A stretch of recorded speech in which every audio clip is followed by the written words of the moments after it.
Кінәсі дәлелденбеген адамды қаралауға болмайды. Түркістан облыстық прокуратурасының ұйымдастыруымен кінәсіздік презумпциясы тақырыбында еркін форматта жиын өтті. Оған сот, адам құқығы жөніндегі уәкіл және полиция департаментінің өкілдері қатысты. Ондағы талқыланған мәселе ақпарат таратудағы құзыреттілігі жоқ блогер немесе өзге де тұлғалардың әлде бір қылмыс жайлы жалған ақпарат таратуы. Бұл фактор әлі тергеудегі кінәсі дәлелденбеген адамның ар-ожданына зиян келтіреді екен. Жас қыз біреу зорлап кетті деді, Фейсбукқа салып жіберді болды. Сонымен Google астынан комментарий кетті.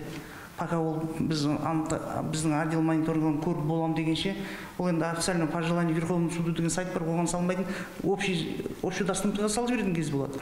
Ал сондай кезде полиция болсын, прокуратура органында болсын, ол жас қыз, жасөспірім қыз ба, жасы 14-ке толған ба, ол 16-ға толмаған ба? Содан басталып мәселе көтеріле береді, соның бәрін талдап боламын дегенше уақыт алады да.